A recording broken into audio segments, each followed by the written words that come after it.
반갑습니다 여러분, 전파입니다. 오늘은 이커머스 시장에 대해서 한번 이야기를 해볼 건데요, 우리가 인터넷으로 물건을 구매할 때 주로 뭐 옥션이나 쿠팡 같은 쇼핑몰을 이용해서 구매를 하잖아요. 근데 이런 쇼핑 분야에 새로운 바람이 불고 있거든요. 바로 비디오 커머스나 라이브 커머스 같은 건데요, 이게 뭐냐면은 이 유튜브 같은 걸 이용을 해서 이 영상 기반으로 물건을 거래하는 시스템인 거예요. 쉽게 생각을 하면은 모바일로 하는 홈쇼핑이라고 생각을 하시면 돼요. 사실 이전에도 인플루언서 마케팅이라고 유튜브에 이제 저 같은 애들이 돈 받고 광고를 찍어주는 것들이 있어요. 저도 몇 번 찍었었는데, 이렇게 유튜브 쪽에 광고가 계속 들어오는 이유가 보통 어떤 인플루언서의 팔로워들은 공통된 관심사를 주제로 모였기 때문이거든요. 그래서 인플루언서 마케팅을 하는 경우에 특정 타겟에 대해서 마케팅 효과가 극대화되는 효과가 있어요. 실제로 광고 시장에서 TV 광고보다 디지털 광고 시장의 금액이 더 커졌어요, 파이가. 이런 인플루언서 마케팅이 최신 트렌드를 잘 따라잡고 있는다는 거죠. 국내 같은 경우에 이 분야의 대장인 에코마케팅 같은 경우에 막 주가가 빠바박 올라가고 있죠. 사실 이렇게 돈 되는, 광고로 돈이 되는 분야가 있으면은 대기업들이 가만히 안 있잖아요. 기존에는 사실 그냥 앞마리에 이렇게 서로 짝지어주는 이런 회사들이 있었다면은, 대기업들은 이제 아예 인플루언서랑 팔로워랑 쉽게 상거래를 할 수 있는 시스템을 만들기 시작을 했어요. 플랫폼을 도입을 한 거죠. 이 분야에서 가장 선구주자가 바로 중국이에요. 이렇게 해서 라이브 방송을 하다가 오른쪽 아래에 조그맣게 얼마입니다 뜨면은 그걸 눌러서 바로 구매를 할 수가 있는 거예요. 홈쇼핑처럼 보고 구매를 하는 거죠. 대신 홈쇼핑하고의 차이는 실시간으로 소통이 된다는 거예요. 채팅창으로 이거 뭐 물건 뒷면 보여주세요, 한번 먹어봐 주세요, 맛있는지 판단해 주세요.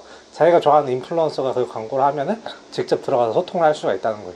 중국에서 이런 라이브 커머스, 비디오 커머스가 성공할 수 있는 대표적인 요인이 세 가지 정도 있다고 생각을 해요, 저는. 첫 번째로 아주 간편 결제 시장이 굉장히 잘 들어섰어요. 중국의 경우에는 공산당이다 보니까 이제 국가적으로 알리페이랑 위챗페이를 엄청나게 밀어줬잖아요. 지금은 거의 전 국민이 알리페이, 위챗페이를 다 사용하는 상황이에요. 그러니까 어떤 새로운 플랫폼이 생겨도 그 알리페이, 위챗페이만 넣어주면 거기다가 정말 쉽게 바로 클릭을 해서 결제를 할 수가 있는 거죠. 간편 결제 시스템이 엄청 잘 돼 있고, 두 번째로는 이미 생태계가 너무, 플랫폼이 너무 잘 만들어져 있어요. 알리바바 그룹에서 만든 타오바오, 그리고 텐센트에서 만든 대표 메신저 위챗, 이게 약간 카카오톡 같은 거거든요. 우리나라로 치면은 중국의 전 국민이 사용하는 메신저예요. 여기 안에 있는 샤오청치 이런 앱이 있는데, 이게 굉장히 쇼핑하기 좋게 잘 돼 있어요.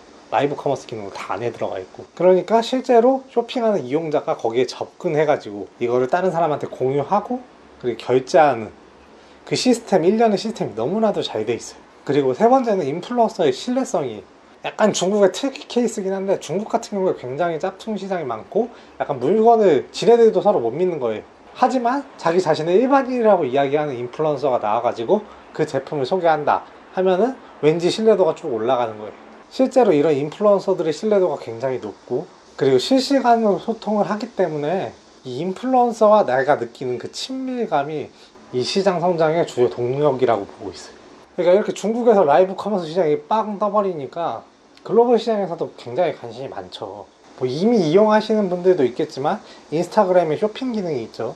그래서 보다가 어떤 인플루언서가 글이나 제품을 올리면은 딱 누르면은 그거를 바로 인스타그램 안에서 살 수가 있잖아요. 그리고 아직 우리나라에 적용이 되지는 않았는데 유튜브에도 영상 밑에 조그맣게 바로 구매할 수 있게 쇼핑 기능이 들어갔어요. 뭐 국내에도 조만간 추가가 되겠죠. 그리고 외국 기업을 제외하고 국내 기업 같은 경우에는 CJ 오쇼핑에서 하는 카톡 라이브 같은 게 있고, 그리고 네이버는 아예 소상공인용으로 스마트 스토어에 라이브 커머스 기능 아예 넣어버렸죠. 이런 식으로 대형 기업들은 지금 이 비디오 커머스, 라이브 커머스 시장에 플랫폼을 형성을 하기 위해서 굉장히 발빠르게 뛰고 있는 것 같아요. 기존에 이런 비디오 커머스, 라이브 커머스가 국내의 경우에는 약간 뭐 스타일쉐어나 뭐 이런 뷰티나 패션 쪽 중소기업들 위주로 해가지고 그들만의 리그였다면은, 이제는 이 시장을 먼저 선점하기 위해서 글로벌 플랫폼 경쟁이 시작이 된 거죠. 사실 이 라이브 커머스의 시조가 약간 홈쇼핑임을 생각을 하면은 플랫폼이 얼마나 중요한지 느낄 수가 있어요. 기존 같은 경우에는 방송 사업자만 어떻게 보면 그런 걸 송출할 수 있기 때문에 방송 사업자가 절대적인 권력을 가졌지만, 그 차세대 홈쇼핑인 라이브 커머스나 비디오 커머스의 플랫폼을 가져가는 사람이 결국에는 이 쇼핑 분야의 선구주자가 될 거라고 개인적으로 생각을 하거든요. 개인적으로는 글로벌적으로 봤을 때는 구글 기반의 유튜브가 결제 플랫폼도 안드로이드로 해서 글로벌로 쓸 수 있고, 영상 기반에서 아무래도 1인자 SNS이기 때문에 이 비디오 커머스 경쟁에서 좀 우위에 있지 않나 생각이 좀 들고요. 국내의 경우에는 현재 전자선거래로 무섭게 성장하고 있는 네이버가 이 분야의 최강자가 되지 않을까 생각을 해요. 일단은 네이버 쇼핑이라는 강력한 검색 플랫폼 기반에다가 스마트 스토어에 라이브 커머스 기능도 최근에 다 집어넣었고요.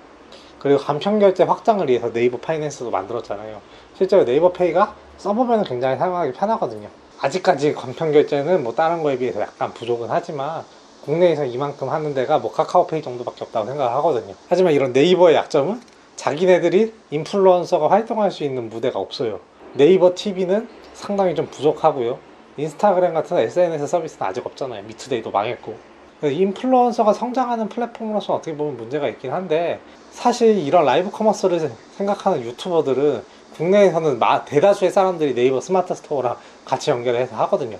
어쨌든 쇼핑 쪽으로 해서 인플루언서들이 많이 넘어올 거라는 개인적인 생각이 있기 때문에 아마 네이버가 국내 라이브나 비디오 커머스 시장을 좀 석권하지 않을까, 국내에서는. 카카오 같은 경우에는 카카오톡이랑 굉장히 강력한 플랫폼이 있기는 한데, 그리고 간편결제 시스템도 엄청 좋잖아요, 카카오페이. 그런데 카카오톡 같은 경우에는 쇼핑 컨텐츠 자체가 굉장히 빈약해요. 쇼핑을 검색하거나 실제로 카카오톡을 이용해서 쇼핑하시는 분들이 그렇게 많지는 않잖아요. 그래가지고 인플루언서들이 직접 라이브 커머스로 카톡에 유입시키기가 쉽지는 않을 거라고 생각이 좀 들어요. 근데 무엇보다도 국내에서 이런 라이브 커머스 플랫폼들이 어느 정도 성공을 거두려면은 결국에는 인플루언서가 많은 플랫폼이 가장 좋은 거거든요. 하지만 네이버도 카카오도 본인들이 성장시킨 인플루언서가 없기 때문에 결국에는 인플루언서 시장의 절대 강자인 인스타그램이랑 유튜브가 어떻게 행동하느냐에 따라서 크게 달라질 것 같아요. 얘네들이 추후에 직접 쇼핑 플랫폼을 만들어서 그거를 같이 가져가냐, 아니면 링크만 따가지고 뭐 네이버 스마트 스토어에 연결을 해준다거나.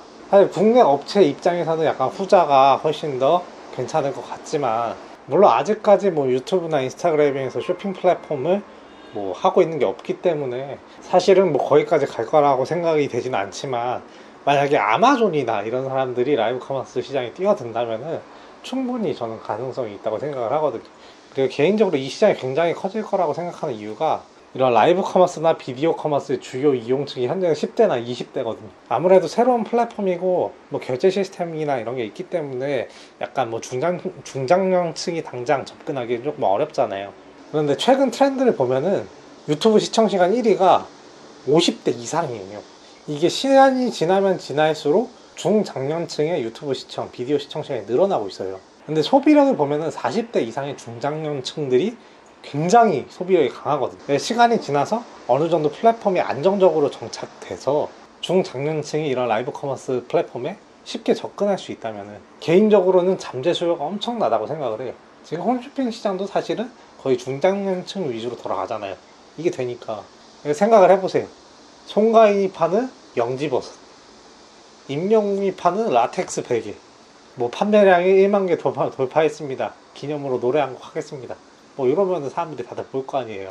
물론 이 라이브 커머스가 완전 대세를 바꿀 수는 없겠죠. 기존 쿠팡이나 네이버 쇼핑 이런 데들이 하는 시장을 그대로 대체할 수는 없겠지만, 트렌드에 굉장히 민감한 뷰티라든지 패션이라든지 전자기기라든지 이런 것들은 라이브 시장에서 엄청나게 크게 저는 성공할 수 있다고 봐요.